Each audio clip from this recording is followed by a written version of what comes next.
This is Amplify You, the podcast about you discovering your message and broadcasting it to the world. If you're a coach, author, or speaker, you'll want to tune in. If you're looking for the best return on your time investment to get your message out to the world in a bigger way, we're giving you full access and behind the scenes look of how we're running our podcast, how our clients have found success, and what you can do to launch your podcast today. The world needs your message. I'm Michelle Abraham, the host. Join my family as we unleash your unique genius and find the connections you need to launch your adventure today. Join us and let's get amplified. Hello, Amplify You family. Your host, Michelle Abraham here today. And I'm bringing you an Ask the Expert interview. I have an amazing guest. Her name is Erica Holthausen. So hello, Erica. How are you? Hi, Michelle. I'm doing very well. Thank you so much for having me. Awesome. Well, I'm glad you're here. And let me just tell our family a little bit more about you. So Erica is the founder and principal strategist at Catchline Communications, which is a collective of published writers partnering with a variety of visionary leaders to get their bold, insightful, and galvanizing ideas into the world by writing articles for publication in blogs, industry trade journals, business magazines. So Erica has a wealth of background in marketing, in marketing positions in nonprofit consultants and agencies. She's a published writer and former litigation attorney trained at one of the best law schools in the US, and she communicates complex ideas into power and clarity. And oh my gosh, Erica, you come with a wealth of information and an amazing background, and you just have so much wealth of knowledge that when the first time we chat, I was just blown away with so many of the great tips and tricks you're giving me. So I wanted to bring you on the show today to really help our audience kind of know, like, what else, how do they know they're putting out good content, for one, and two, how can we get into other, like, of course we're podcasters and we love podcasting, but how do we, and why should we be getting into other kinds of publication, specifically print materials, and also blogs as well. So I'm so glad to have you here with us today. Yeah, thank you. It's great to be here. So I'll start with that first question that you asked. How do we know if something is actually high quality? I'm a former attorney, so I have very stringent research requirements because that was what I was trained to do. So one of the ways that I think you can really say, okay, I know that this is high quality, I use the Chord Framework. So it stands for cogent, original, researched, and deep, because a lot of the articles that are out there these days are very surface. They may have a great headline, but then you get to them and you haven't learned anything new. So cogent is really, is it logical? Does it make sense? Is it formatted in a way that really helps people understand and has a key learning? Is it original? And this is not only, did you not crib it from somebody else? Because we all know you're not supposed to do that. But also, does it have some of your own insights in there? And people can get really jammed up about what that means. The easiest way to explain it is if you have one of your own stories incorporated into the piece, then it instantly makes it more original because it brings your insights into it. So it's Chord, cogent, original, researched. If you say studies show, please cite a study from a reputable source. So make sure that you've got it. Right? They say. Who the heck is the they? And the biggest reason for that is because you want this piece to build your authority and show that you actually know what you're talking about. So you've done some research. And then, is it deep? So that's does it go below the surface? Is there actually something there? You want to value your reader's time. Same with your podcast. You want to value your listener's time even more than your own, because they're taking that time to read your piece or listen to your podcast, and you want to respect it. So that's how do we know if it's actually good? Yeah, those are great. I love that. So Chord Framework. Yeah, that's great. And that's your proprietary system at Catchline Communications. Is that right? Yeah, that's what we developed here to kind of help make sure to both guide article development, but then also assess the editorial quality and make sure, did we hit all of these?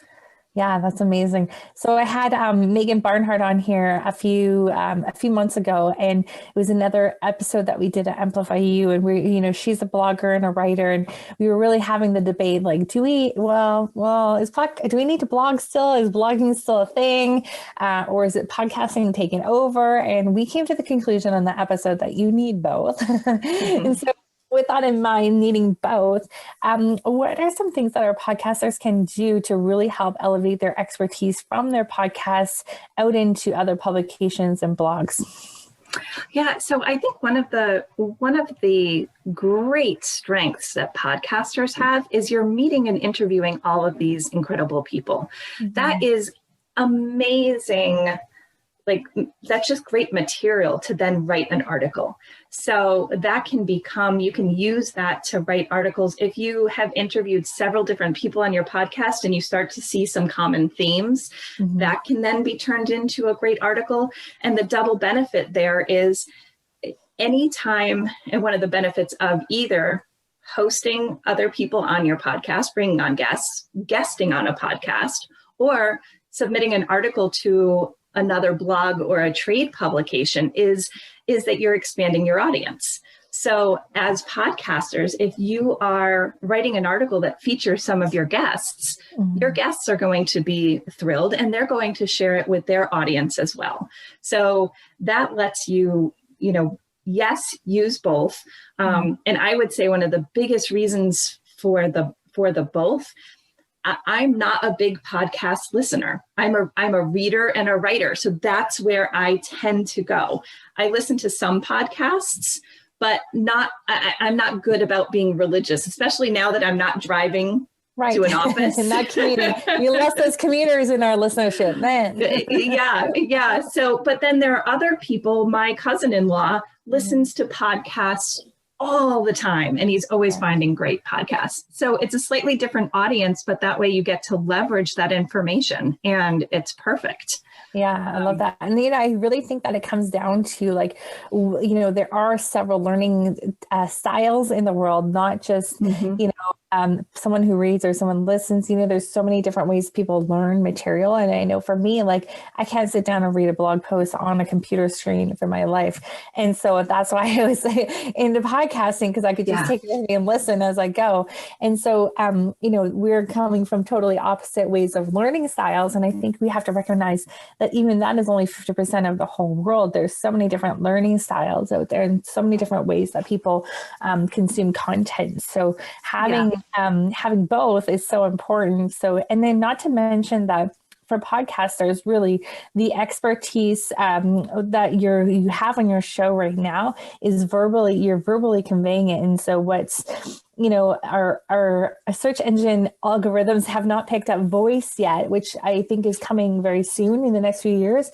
But SEO purposes alone, you need to have written content out there, right? So I think blogging and articles and industry things are so important. So I'm definitely on the same bandwagon as you for promoting that. Now, how do we find out about them? Where do we find these things? I know the popular ones, you can just go to their websites usually and find a submit button, but is there any tricks that you can share with us?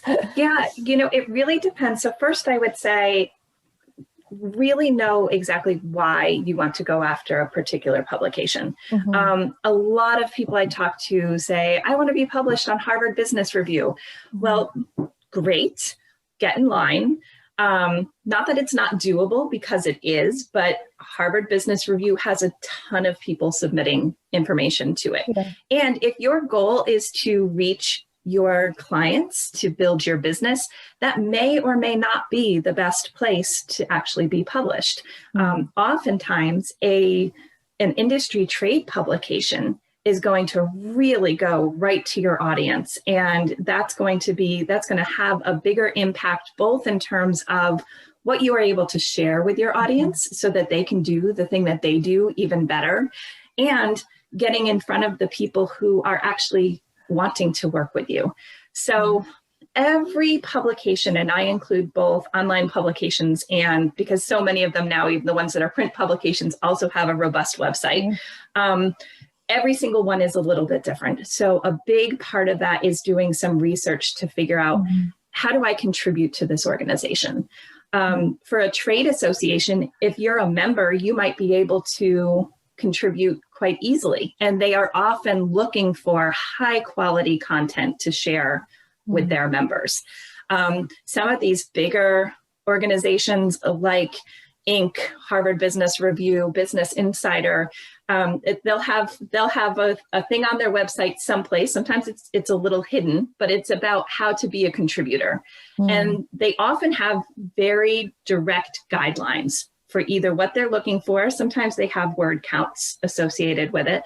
So it's doing the research to really figure it out. And then it's the pitch. It's very similar in a lot of ways to pitching other podcasters. Figure out what they want and give the people what they want. So some publications want a pitch first, where you basically say, I have a couple of ideas for an article. Here are some potential titles. And in that case, those titles often need to be, you want them to be SEO optimized because it matters to the publication. They may change your title, but you want to show that you're doing your good research on the title part. Others want to see the whole article first and then say yes or no. So getting into it to figure out exactly what those folks actually want to see is the key to then getting published on these platforms. Wow. And so sometimes when you submit an article to place, can you submit it to other places too? Or is it like really like they're the only ones that can publish it? Yeah, if they want to publish it, most of them say we get exclusive rights to it. Most of them want something that is original, that has not been published anyplace else, and that will not be published anyplace else. Some, depending, there are a lot of great blogs that are also out there where they may say, yes, we want it to be published here first, but you can publish it a second time after a month or after a certain period of time. So some of that depends, but the big players want it to be original stuff. So you really should be like shopping them around one at a time kind of thing. Wait for an answer, get the answer, and move on to the next. Yeah. And it's really getting targeted with which idea you're pitching to which publication. And then being able to follow up and say, hey, I submitted this pitch idea, because sometimes you don't get a response. Right. So it's sort of playing that whole dance to figure out what works. And then sometimes you'll pitch an idea. They'll say, yes, you write the article and submit it. And they say, nah. And sometimes you get a lot of feedback. It might be a matter of tweaking. It might be a matter of the timing no longer works. It might be, changeover on staff. It could be a whole bunch of different reasons. And other times you don't get any feedback. It's just, yeah, thank you. We like the idea, but this isn't for us. And so then you just pick yourself up off the floor and keep going. Shop it to the next one. And so is it easier to get into certain kinds of publications than others? Certainly. There are certain publications that are very robust, and they have a lot of people clamoring to write for them. Right. So that's going to have more competition. But even those, if you're really following the guidelines and the piece is good, there isn't a publication you can't get into. But some are definitely more difficult than others. Harvard Business Review is a great example of that. Right. They are more difficult than others. And then you have some that are literally pay to play. If you're a member, you can publish. And that has its benefits as well, because a lot of these are really quite large. So they have a good readership. And then there are others that, especially anything that's run by a trade association, membership organizations, they are often really looking for good content. So they'll be thrilled to have you, and thrilled to have, especially if you are willing to say, I'm going to write something once a month, and they can rely on that. They're going to be thrilled to have you doing that, because they're often overworked and understaffed. So if they have something really good coming in the door month after month, especially if they don't have to spend a lot of time editing, they're going to be over the moon. That's awesome. Make their jobs easier. Yeah. Exactly. Is there anywhere to know like what they're looking for, like in the next issues, like, or the next, like I know right now I'm writing an article for Power magazine out of New York, and um, it was just because I had a personal relationship with her that she asked me to write something, but this is not something that's coming out till like the late spring. So Yeah. like, how do you know like what's going to be like? Is there anywhere you can like they can tell what they're looking for, like when things are coming out? Yeah, so some publications, and it sounds like this is one, some publications have an editorial calendar, and you can often find that if you search on their website for either editorial calendar or media kit, it will tell you what the themes are for each issue of the magazine. So that gives you a good sense of, oh, I know that they are looking for this type of story. Like a lot of places right now are looking for stories about remote work and how do you manage a remote workforce, because we're all doing it and we're all still figuring it out. So that's something that's on a lot. Just start writing. I've been doing that for a long time. Right. start sending some articles. Yeah. So but yeah, so if you look for editorial calendar, not all of them have it. But this is where that distinction, if you've ever heard the term evergreen content, evergreen is the stuff that's always good, that it doesn't matter. Like most stuff about leadership is evergreen content. Things change within that. But if you're writing about leadership, you're pretty much, you're got plenty of time you're good to go. Other things, it's like, if it's really timely, like everything with the pandemic has had to be, if you're writing about that, you have to hit the timing right, especially because things are changing so quickly, and we don't know when most people will be back to work and when the remote work or what that's going to look like. So that tells me that right now is a great time to start talking about, okay, what if we learned from this whole remote work thing as leaders? And then how is that impacting how we are envisioning bringing everybody back into the office? Is it going to be hybrid? How's that going to impact how we do this, both when we first come back and then once we are no longer in this state of, oh, holy crap, is this even safe?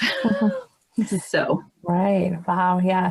So many things to think about. Now, would you recommend using like signing up for a service like Haro, like Help a Reporter Out, where it sends you emails? Like I always look at those and they have so many, for those people that don't know what Haro is, it's helpareporterout.com. And it's like sign up and it sends you all these emails every 3 times a day with all these places that are looking for publications. But I look at them and I'm like, how many thousands of people are submitting to each of these? And was it worthwhile using something like that? So the benefit of Haro is that you're getting your expertise out and you're getting a mention. You're not actually having to write the whole thing. Right. So you do have to respond to the exact question. And I know people who have been published through Haro. So because most people who get it are like, okay, but 10,000 people are going to respond to it. Yeah.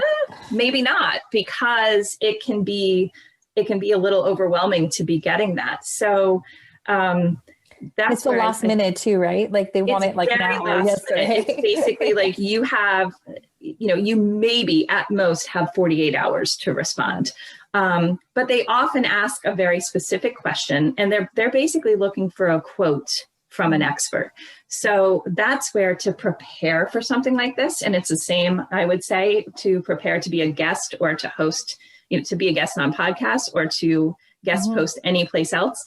Get your headshot ready, get your bio ready, get your super short bio ready, so that when these requests come across, the transom, you can say, oh, I can actually respond to that. I do have the expertise, and your package is pretty much ready to go, so that you don't have to do that work again and again and again. Great idea. Now, can you just explain the difference maybe between we have an idea for an article, but it could could be like I guess like you wouldn't necessarily send out a press release on the article, but could you maybe shop it around to like a press release kind of release place, or is that not a good idea? Well, there's a whole bunch of different ways to use press releases, and there's a whole bunch of different, there are the true original press releases that you would send to reporters to hopefully cover you on something specific.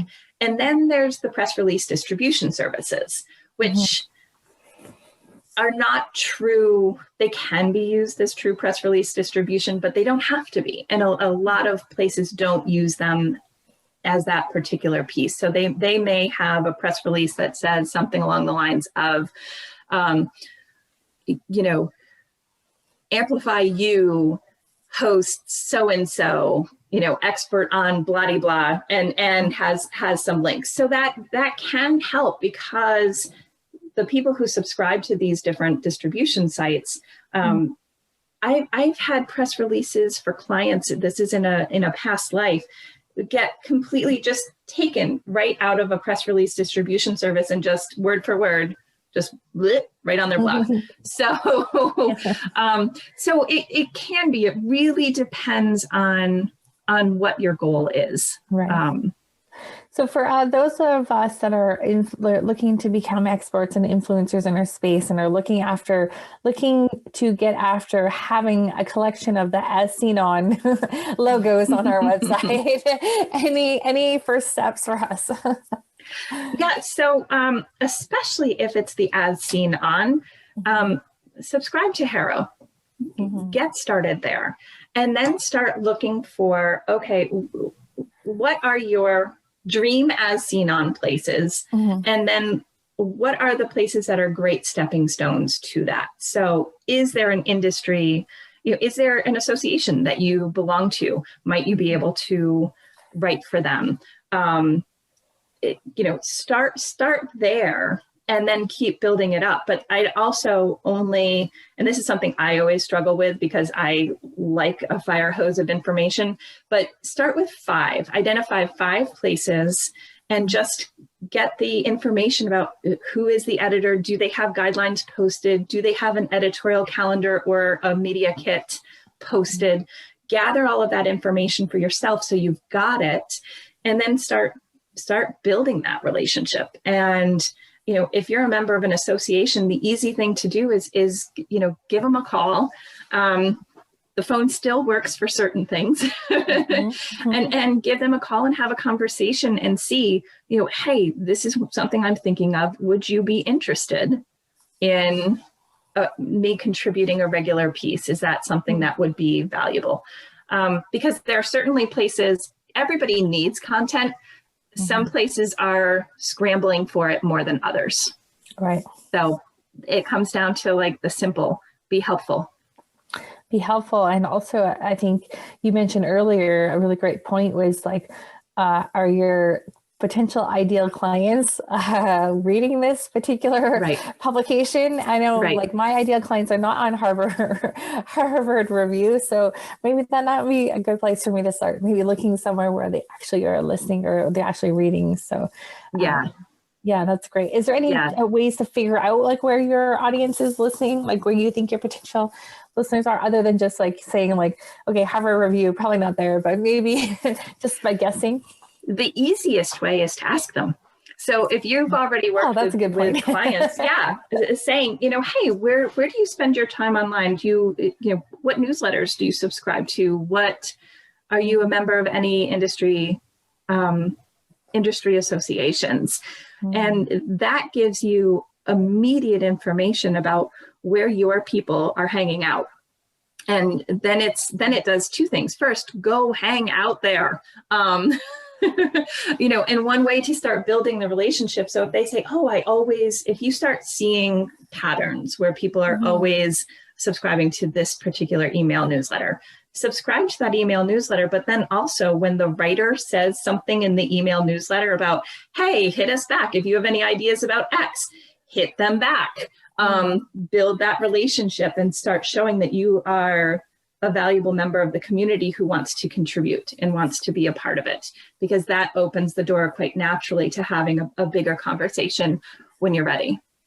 That makes a lot of sense. That's like right around the same strategies as if you want to be on someone's podcast. Yeah, so getting on the radar. Very similar. So like all of the good, brilliant stuff you have about podcasting is very applicable to this. You know, at the end of the day, it's people.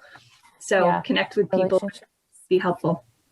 That's awesome. I also, while you were talking, just my light bulb went off in my head because someone just told me about this. Actually, Evans, my co-founder of my podcast coach, he told me about this new thing called Spark Toro. And Spark Toro is a really great research tool. It's brand new. And basically you can put in what you're looking for, and it will even spit out like how your like your clients, what podcasts they're listening to. So you put in who you're looking for, who you're looking at targeting, and it'll tell you what magazines they're reading, what blogs they're reading, what podcasts they're listening to, which I thought that was cool that included podcasting. So, and that's a brand. There's lots of other like artificial intelligence kind of research tools out there like that. This was just a new one I heard about. Haven't checked it out yet, but it's on my list to check out this week. Yeah, I just added it to my list as well to check out. And that's where another thing that you raised made me think of is oftentimes in the media kit is usually geared towards advertisers. So part of it is saying, here's who our readership is or our listeners are. And they've done a lot of that market research for you. So if you get if you get the media kit, you can see, oh, here's who they're targeting. So you know, okay, it's mostly C-suite executives, or it's mostly entrepreneurs, or it's mostly people in the marketing, world. So that can also be helpful. That's awesome. I love that. And so for us having media places, so us as experts having media, like a media, like we always say, like have a speaker one sheet kind of thing. But I think we need to get a little bit further. But when we have something like a media sheet or a guide or a kit on our website, who should we as the experts be speaking to in that media kit? Should it be like, because we're not looking for advertisers like necessarily, it's more opportunities, I guess. Right. So if you have a media kit, so I was mostly talking about the media kits that the publication. Yeah. It just made me think of like us having one too. Yeah. But yeah, if you have a media kit, especially for your podcast, because you want to attract really good guests to your podcast, then again, it's very similar. Answer the questions for them, like what's in it for them, who's listening to your podcast, who are the people. The more information you can provide that says, oh, this is who I get in front of if I guest on this podcast. Oh, great, those are my people. I want to be on that. So it can just anything that provides people with the information that makes it an easy yes for them is always great. What your listenership numbers are. If you know, and this is where I'm out of my depth because I don't know very much about podcasting, but if you know, like, where are your listeners in general? Are they primarily in, this particular region? Are they national? Like that also helps so that people know who they're getting in front of. Yeah. And for those of you guys listening, if you're not on Captivate as a hosting site, it's a little bit tricky to find out that information. But if you do use Captivate.fm as your hosting site, you can actually go into the analytics and see exactly where in the world they're listening from, and also see what device they're listening on as well. So are they Android users? Or are they Apple users? Which is really great. So I think that's really helpful as well. Erica, this has been super helpful to be honest, guys, you know why I bring Erica on is because this is something that's on my radar for this year. So this is how I'm doing my research.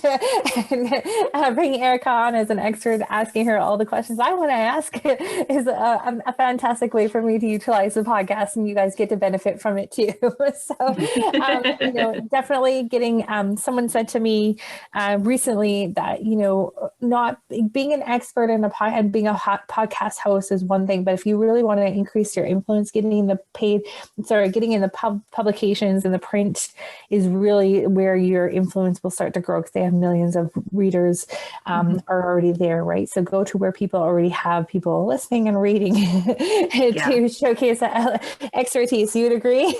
Absolutely. Yep.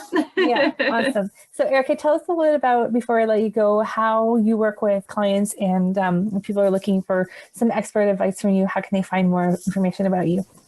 So my website is currently out of date, but it's being updated, but you can find me there. It's Catchline, right? Always. CatchlineCommunications.com. Best place to connect with me is on LinkedIn.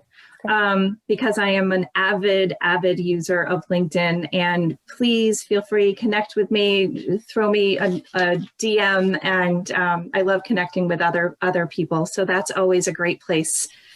That's probably the easiest and best place for a first connection. Awesome. And then how do you work with people? Like what do you do with them?